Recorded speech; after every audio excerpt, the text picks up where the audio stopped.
Hello, friends. Greetings to you all in the mighty and precious name of our Lord and Savior Jesus Christ. Hope you all are doing good. ఈరోజు మన అంశం సుబ్బరాజు పెన్మెత్స గారికి 31వ counter మరియు బాబు గోగినేని గారికి కొన్ని ప్రశ్నలు. సుబ్బరాజు పెన్మెత్స గారు యెహోవా దేవుణ్ణి దూషిస్తూ క్రైస్తవుల మనోభావాలను దెబ్బతీస్తూ FBలో 3 గంటల పాటు ఆయన మాట్లాడారు. మేము ఆ వీడియో చూసి ఆయన తప్పులను ఖండిస్తూ నిజాలను చెబుతూ వీడియోలు చేయాలని ప్రణాళిక పెట్టుకున్నాము. ఇందులో భాగంగా ఆయనకు ప్రశ్నలు వేసే పరంపరలో దాదాపు 50 వీడియోలు మేము చేయాలి అని అనుకున్నాము. సో సుబ్బరాజు గారికి మాకు మధ్య జరుగుతున్న FB చాటింగ్లో బాబు గోగినేని గారు మధ్యలో దూరి జోక్యం కలుగజేసుకొని దాదాపు 50 వీడియోలు సుబ్బరాజు గారికే పెడితే మరి మాకేమీ లేవా అన్నట్లు తెగ బాధపడిపోయారు. ఆయన బాధను అర్థం చేసుకున్న వారం కాబట్టి మేము ఆయనకు కూడా కొన్ని ప్రశ్నలు వేస్తున్నాము. ముందుగా బాబు గోగినేని గారు ఏమన్నారో చూద్దాం. కాకపోతే మనం వేసుకునే ప్రశ్న ఎవరు లేకుండా ఇది ఎలా వస్తుంది అని చాలా లాజికల్ క్వశ్చన్. కానీ ఆ క్వశ్చన్ని వెనక్కి తీసుకెళ్తూ ఉంటే నువ్వు నీ తల్లిదండ్రుల నుంచి పుట్టలేదా, వాళ్ళ తల్లిదండ్రుల నుంచి పుట్టలేదా అంటూ వెనక్కి వెళ్తే ఫైనల్గా దేవుడి దాకా వచ్చాము. ఇంకో ప్రశ్న వేసుకోండి, దేవుణ్ణి ఎవరు సృష్టించారు అని. ఆ ప్రశ్న అడగటానికి వీల్లేదు అన్నారు. నేనేమంటున్నానంటే మన సాంఖ్యులు చెప్పినట్టుగా మన సాంఖ్యులు ఇవాళ ఏదైతే భారత భూభాగం అంటున్నామో దాంట్లో పుట్టిన సాంఖ్యులు చెప్పినట్టుగా nothing cannot be created out of nothing. అంటే something cannot be created out of nothing. అంటే ఏమీ లేని దగ్గర నుండి, శూన్యం నుండి దేన్నో సృష్టించే అవకాశం లేదని వాళ్ళు అప్పుడే చెప్పారు ఫిలసాఫికల్గా. ఆ ఫిలసాఫికల్ ఐడియాస్ని వాళ్ళ science matter can neither be destroyed Nar created అని అంటారు. నార్ క్రియేటెడ్, నైదర్ డిస్ట్రాయిడ్ నార్ క్రియేటెడ్ నేను చెప్తుంది అదే కదా.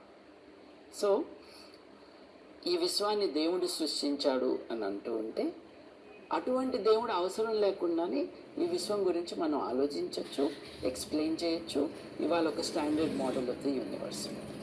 రెండవది, నేను పరీక్షల్లో పాస్ కావడానికి నేను పూజ చేస్తాను.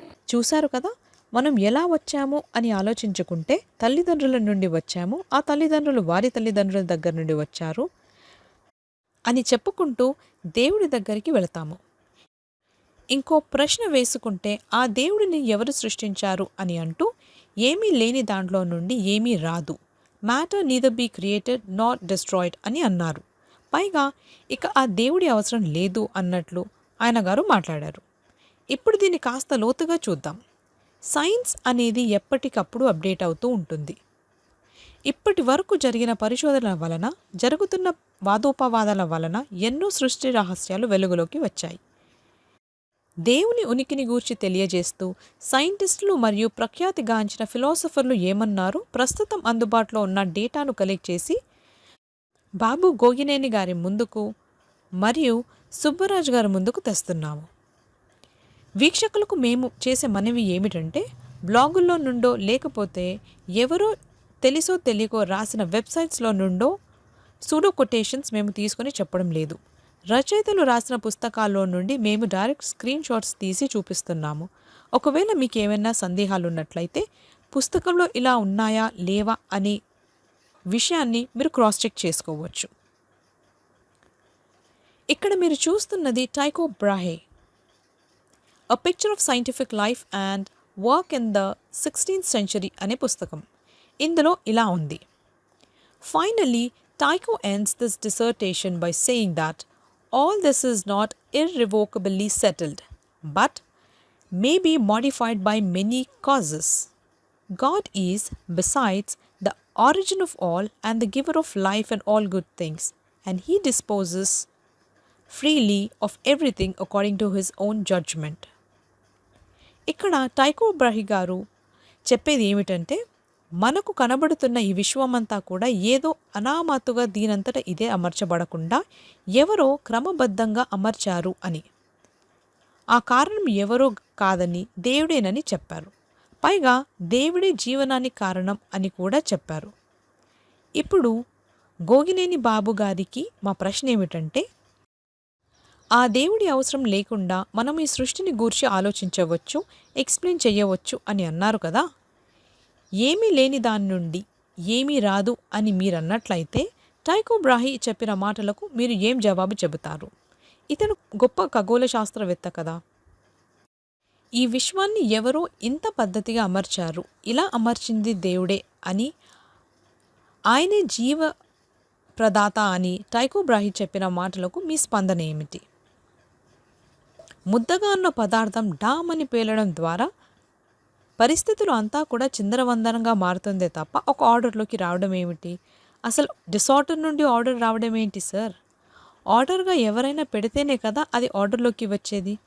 మరి దీనికి మీ జవాబు ఏమిటో కాస్త చెబుతారా? ఒకవేళ సుబ్బరాజ్ గారు ఈ ప్రశ్నకు జవాబు చెప్పినా పర్లేదు. Peter Medawar, Oxford immunologist and Nobel laureate in medicine. ఇంత గొప్ప శాస్త్రవేత్త అయిన పీటర్ మెడోవార్ చెప్పిన మాటలు వింటే మనకు ఎంతో ఆశ్చర్యం కలుగుతుంది. ఇక్కడ చూడండి, Peter మెడోవార్ distinguishes between what he calls transcendent questions, which are better left to religion and metaphysics, and questions about the organization and the structure of material universe. దీనికి భావం ఏమిటంటే, ఈ విశ్వం ఒక నిర్మాణాత్మకమైన పద్ధతిలో ఎలా అమర్చబడింది అనే కీలకమైన అంశం మనకు అర్థం కావు. మన గ్రహ్య శక్తికి మించిన ఇలాంటి విషయాలు మతానికో లేదా సైన్స్ వివరించజాలని మెటాఫిజిక్స్కో వదిలేయడమే మంచిదని అన్నారు. ఈ పాయింట్ రాసింది అలాంటి వ్యక్తి కాదండి. The down of Oxford, Alastair Edgar McGrath రాసింది ఇక్కడ మేము చూపిస్తున్నాము. The Dawkins delusion, atheist fundamentalism and denial of divine అనే పుస్తకం ఇక్కడ పెట్టాము చూడండి. ఇక్కడ బాబు గోగినేని గారికి మరియు సుబ్బరాజు గారికి మా ప్రశ్న ఏమిటంటే, దేవుని అవసరం లేకుండా ఈ విశ్వం గురించి ఆలోచించవచ్చు, వివరించవచ్చు అని మీరు అన్నట్లయితే, మరి మన ఊహకు అర్థం కాని సృష్టి సంగతులని మతానికో మెటాఫిజిక్స్కో వదిలేస్తేనే మంచిది అని అంటున్న పీటర్ మెడోవార్తో మీరు ఏకీభవిస్తారా? ఎందుకంటే సైన్స్ ద్వారానే ఈ సమస్త విషయాలు అర్థం చేసుకోవచ్చు అని మీరు అంటుంటే, ఈ సైన్స్ చెప్పలేని నిగూఢమైన అంశాలు మెటాఫిజిక్స్కి వదిలేయడం మేలు అని మెడోవార్ గారు అంటున్నారు. దీనికి మీ అభిప్రాయం ఏమిటి? రాబర్ట్ జాస్ట్రా, ఆయన నాసాలో గొప్ప పేరు ప్రఖ్యాతలు ఉన్న ఖగోళ శాస్త్రవేత్త. ఒక నిర్దిష్టమైన సమయంలో ఈ విశ్వమంతా కూడా పెద్ద పేలుడు ద్వారా వచ్చింది అనేది సైన్స్ ధృవీకరించింది. అయితే దీనికి కారణం ఎవరు? ఈ పేలుడు పదార్థాన్ని ఎవరు పెట్టారు? ఈ విశ్వమంతా కూడా దీనంతట ఇదే ఉనికిలోకి వచ్చిందా? ఈ ప్రశ్నలకు సైన్స్ జవాబు చెప్పజాలదు. శాస్త్రవేత్తలు అభిప్రాయం ప్రకారం ఈ విశ్వంలో జరిగిన పేలుడు పదార్థం అత్యంత విపరీతమైన వేడితో ఉండేది అని గాడ్ అండ్ ఆస్ట్రోనామర్స్ అనే పుస్తకంలో రాబర్ట్ జాస్ట్రా రాశారు. ఈ పుస్తకం అప్పట్లో ఒక పెద్ద సంచలనం సృష్టించింది. ఇక్కడ బాబు గారికి, సుబ్బరాజ్ గారికి మా ప్రశ్న ఏమిటంటే, ఆ దేవుని అవసరం లేకుండానే ఈ విశ్వం ఎలా వచ్చిందో ఆలోచించవచ్చు, దీన్ని గురించి వివరించవచ్చు అన్నారు కదా. అలా ఆలోచించడానికి, వివరించడానికి మీ దగ్గరున్న పారామీటర్ ఏమిటి? సైన్సా? మరి ఆ సైన్సే నేను సమాధానం చెప్పలేను మొర్రో అని చేతులెత్తేస్తే, మరి మీరేమిటి సైన్స్ ద్వారా చెప్పవచ్చు అని అంటున్నారు? నాసా సైంటిస్టులు సైన్స్ ద్వారా విశ్వంలోని విషయాలను అర్థం చేసుకోలేము అని అంటుంది కదా. దీనికి మీ జవాబేంటో తెలియచేయండి. సర్ ఐజాక్ న్యూటన్ గురుత్వాకర్షణ శక్తి లాంటి ప్రకృతి నియమాలను కనుగొన్నప్పుడు గ్రహాలలో ఉన్న యాంత్రికమైన చలనాన్ని నేను కనుగొన్నాను, దేవుని అవసరత లేకుండానే ఇదంతా ఉంది అని అతడు అనలేదు. దీనికి పూర్తిగా భిన్నంగా సృష్టిలో ఉన్న దేవుడు పెట్టిన నియమాలను బట్టి అతడు దేవుణ్ణి గణపరిచాడు. ఈ పాయింట్ రాసింది ఆక్స్ఫర్డ్ మరియు కేంబ్రిడ్జ్ యూనివర్సిటీలో గొప్ప చదువు చదివిన గణిత శాస్త్రవేత్త అయిన జాన్ లెనాక్స్ అన్నారు. ఇక్కడ అప్డేటెడ్ వర్షన్ బుక్ పెట్టాము, అది చూడవచ్చు. ఇక్కడ మా ప్రశ్న ఏమిటంటే, న్యూటన్ అంతటి వాడే సృష్టిలో ఉన్న ఈ నియమాలను దేవుడు పెట్టాడు అని చెబుతుంటే, మరి మీరు మాత్రం దేవుని అవసరం లేకుండా ఈ విశ్వం గురించి ఆలోచించవచ్చు అంటున్నారు.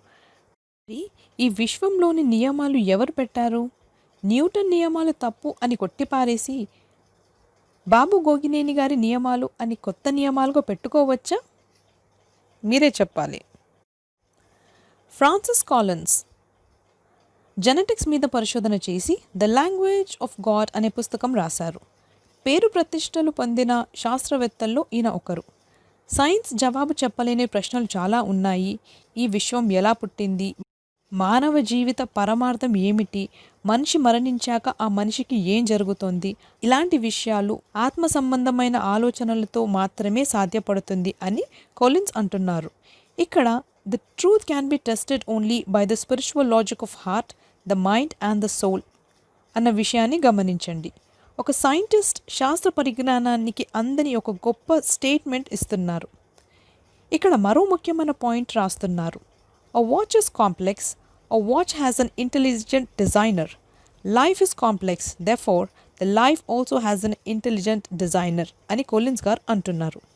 ఇక్కడ మా ప్రశ్న ఏమిటంటే, దేవుడి అవసరం లేకుండానే ఈ విశ్వం గురించి ఆలోచించవచ్చు, వివరించవచ్చు అని మీరంటుంటే, మరి ఫ్రాన్సిస్ కొలిన్ గారేమిటి సైన్స్కి అంత సీన్ లేదు అని తెగేసి చెప్పేస్తున్నారు. పైగా సైన్స్ జవాబు చెప్పజాలదు అని చెప్పి ఊరుకుంటే బాగానే ఉండేది. కానీ మీలాంటి వాళ్ళు ఉలిక్కిపడే మరో మాట ఆయన అన్నారు. అదేమిటంటే, truth can be tested only by the spiritual logic of the heart, the mind and the soul అని అన్నారు. ఇక్కడ సత్యాన్ని నిరూపించడానికి స్పిరిచువల్ లాజిక్ అనే మాట ఉపయోగించారు. మరి సైన్స్కి అందని స్పిరిచువల్ లాజిక్ మీరు ఎలా వివరిస్తారు? ఏ పారామీటర్స్ని దీన్ని మీరు కొలుస్తారు? అసలు డిజైనర్ మరియు రూలర్ లేకుండా ఈ ప్రకృతిని ఎలా నడుస్తోంది? విత్తనం భూమిలో నాటితే ఆకాశంలో ఎవరో ఉన్నట్లు పైకి చూడడం ఏమిటి? Alan Sandage, widely regarded as one of the fathers of modern astronomy and also Nobel laureate. క్రమబద్ధమైన ఈ విశ్వంలోని పద్ధతిని గూర్చి ఆలన్ సాండేజ్ ఇలా అన్నారు. కలగూర గంపలాగా ఉన్న జడ పదార్థాల్లో నుండి సవ్యమైన అమరిక ఏర్పడింది అని చెప్పడం నమ్మరానిదిగా ఉంది. విశ్వాన్ని ఇలా పద్ధతిగా అమర్చిన ఒక సూత్రధారి ఎవరో ఉండి ఉంటారు. ఆ సూత్రధారి ఎవరో కాదు, దేవుడే అనేది నా అభిప్రాయం.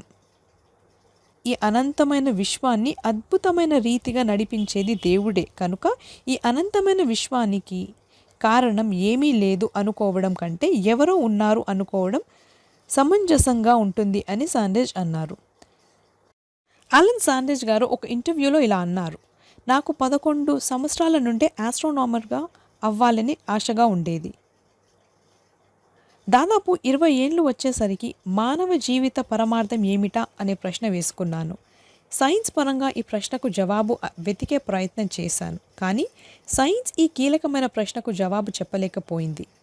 ఈ అనంత విశ్వానికి కారణం మానవ జీవిత పరమార్థం ఏమిటి అనే ప్రశ్నలకు ఫిలాసఫీ నాకు దారి చూపించింది.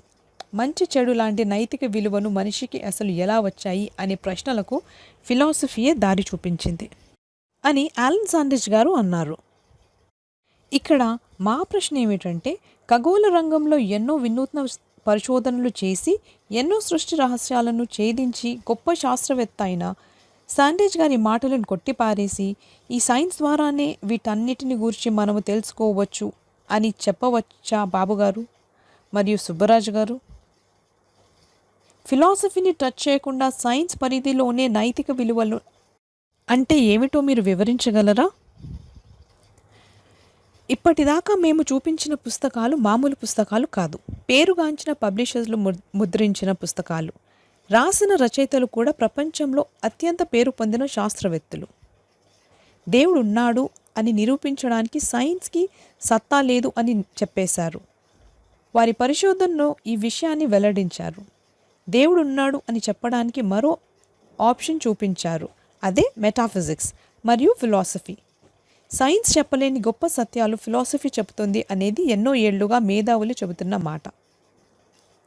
చివరిగా మేము చెప్పేది ఒకటే, దేవుడు లేడు అని అన్నట్లయితే చాలా ప్రశ్నలకు జవాబులు లభించవు. పైగా మానవ జీవిత పరమార్థం తెలియదు.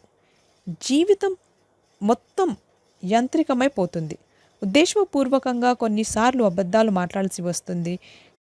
క్రిస్టియానిటీపై ప్రజల్లో ద్వేషం పుట్టించడానికి చరిత్రను తప్పుగా చెప్పాల్సి వస్తుంది. దేవుడు ఉన్నాడు అని ఎన్నో రుజువులు ఉన్నప్పటికీ కూడా వీటిని అంగీకరించలేక లోపల పెనుగులాడుతూ వాస్తవాలను ఎదుర్కొనలేక అడ్డంగా వాదిస్తూ మనసు చంపుకొని బ్రతకాల్సి వస్తుంది. దేవుడు ఇచ్చిన తిండి తింటూ ఆయన ఇచ్చే ఊపిరి పీల్చుకుంటూ దేవుడు లేడు అని మాట్లాడాల్సి వస్తుంది. వీక్షకులకు మేము చెప్పేది ఏమిటంటే, ఏవో 2 ఇంగ్లీష్ ముక్కలను నేర్చుకొని 4 పుస్తకాలు రాసినంత మాత్రాన ప్రతివారు చెప్పే విషయాలన్నీ వాస్తవాలు కానక్కర్లేదు. మేధావులుగా కనపరుచుకునే వాళ్ళు మాటలన్నీ నిజాలు కావు అనేది మీరు అర్థం చేసుకోవాలి అని సూచిస్తూ ఈ మాటలు ఇంతటితో ముగిస్తున్నాము. ఒకవేళ మీకు ఈ వీడియో నచ్చినట్లయితే లైక్ చేయండి, షేర్ చేయండి, సబ్స్క్రైబ్ చేయండి. Thank you so much for watching.